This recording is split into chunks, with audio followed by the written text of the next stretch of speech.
EMF के लिए आप डेफिनेशन लिखें, द ईएमएफ और वोल्टेज, ईएमएफ और voltage whose magnitude change continuously with time between 0 and peak value is known as alternating EMF or voltage, is known as alternating EMF or voltage. ठीक, अब आप यहाँ पर आगे देखें, some definition related to alternating current and alternating voltage. तो EMF के लिए जो इक्वेशन है equal to E not sine omega t, और करंट की इक्वेशन है I equal to I not sine omega T. तो सबसे पहले आता है एम्पलीट्यूड। एम्पलीट्यूड चाहे करंट का हो और चाहे वोल्टेज का हो, दोनों के लिए। The maximum value of current in either direction, the maximum value of current in either direction is called peak value, is called peak value और amplitude of current, peak value और एम्पलीट्यूड ऑफ करंट। तो ये इसकी peak value और amplitude of current को represent करेगा। ठीक है, सिंबल आपके सामने, अगर करंट है तो आई नॉट, वोल्टेज है तो ई नॉट। नेक्स्ट लिखें पीरियोडिक टाइम, पीरियोडिक टाइम, इसी को हम लोग टाइम पीरियड भी कहते हैं। Time taken by alternating current, time taken by alternating current to complete one cycle, to complete one cycle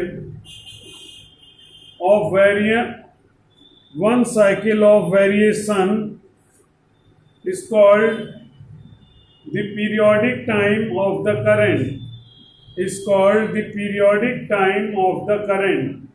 तो time interval for one complete cycle यहाँ पर है T equal to 2 pi by omega, T equal to 2 pi by omega, क्योंकि omega equal to 2 pi by capital T होता है। एक और formula है T equal to 1 by F, frequency के टर्म में, और यूनिट क्या है, इसकी यूनिट सेकंड है। फ्रीक्वेंसी में लिखें, अगला है फ्रीक्वेंसी,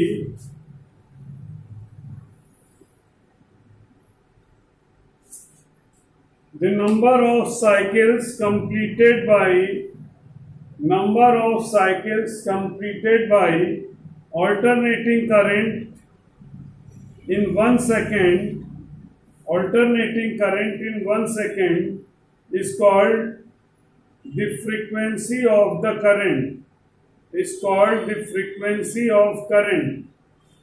ठीक, तो फ्रीक्वेंसी के लिए omega equal to 2 pi F और F equal to 1 by T, कैसे भी फ्रीक्वेंसी की यूनिट हर्ट्ज और सेकेंड इनवर्स, ये दो वैल्यू रहेंगी, हर्ट्ज और सेकेंड इनवर्स। नेक्स्ट है इसी में इन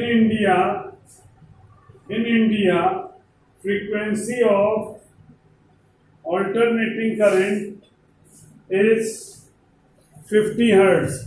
इंडिया में ऑल्टरनेटिंग करंट की जो फ्रीक्वेंसी है वो 50 हर्ट्ज होती है। अब मैं आपको बताऊं, आप यहाँ पर देख रहे हो कि ऑल्टरनेटिंग करंट की वैल्यू 0 और पीक वैल्यू के बीच में है, plus I not minus I not और 0, इसके बीच में वेरी करती है। इसीलिए इसकी एक्चुअल वैल्यू किसी इंस्टेंट पर क्या है, ये डिफाइन करना मुश्किल होता है। तो ऐसे केस में आपने स्टैट्स में भी पढ़ा था, जहाँ पर वेरिएशन होते हैं वहाँ पर हम लोग मीन वैल्यू और एवरेज वैल्यू ले लेते हैं। तो वही कॉन्सेप्ट यहाँ पर अप्लाई किया गया। We want to find mean value और average value of the alternating current. तो आप यहाँ पर लिख रहे हैं मीन वैल्यू और average value of alternating current. Mean value और average value of alternating current. देखो, अभी तक हम लोग मीन कैसे निकालते थे?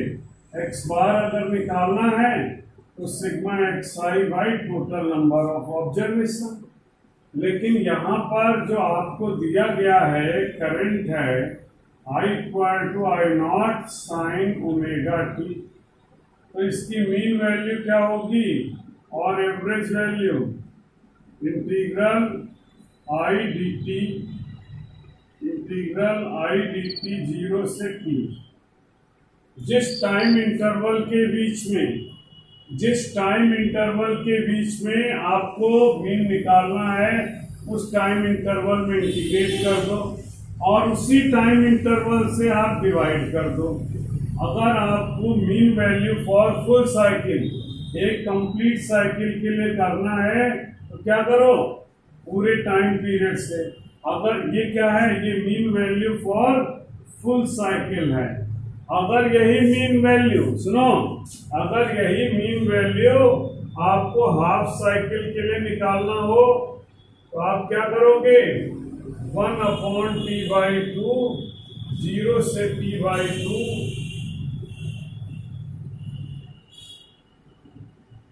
आई डी टी, ये चीज यहां पर रहेगी। ठीक, ये कॉन्सेप्ट यहां पर रहने वाला है। आप यहां पर देखें average value for full cycle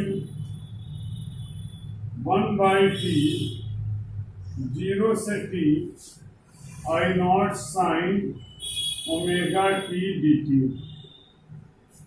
तो आप यहाँ पर देखो आई नॉट आपने कॉमन लिया, आई नॉट बाई टी, साइन का इंटीग्रेशन क्या होगा, माइनस कॉस ओमेगा टी और इसके डिफ्रेंसिएशन से डिवाइड 0 से T. Average value for full cycle,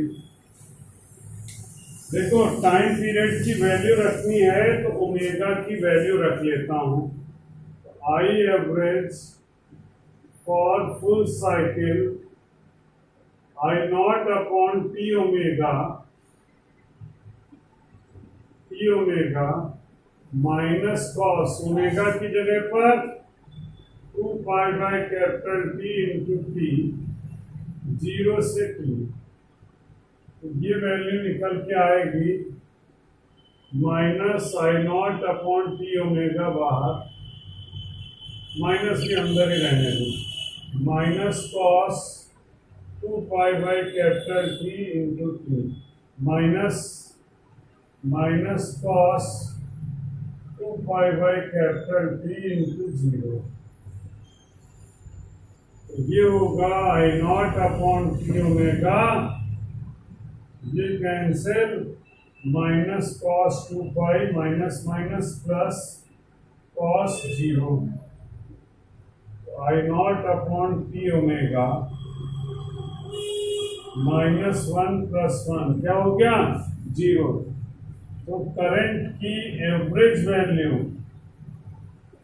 full cycle में क्या होगी, average value in full cycle is 0, एक कंप्लीट साइकिल में। इसीलिए एसी, अब आप देखो एक पूरी साइकिल में जितना जो वैल्यू हाफ साइकिल में ऊपर यहाँ अगर पॉजिटिव वैल्यू मिली उतनी ही नेगेटिव मिल गई, तो नेट क्या हो गया, जीरो हो गया, इसीलिए फुल साइकिल में जो वैल्यू आ जाती है वो जीरो आ जाती है। ठीक, अब आप एक काम करो, फटाफट हाफ साइकिल के लिए निकाल के दिखाओ। करो भाई।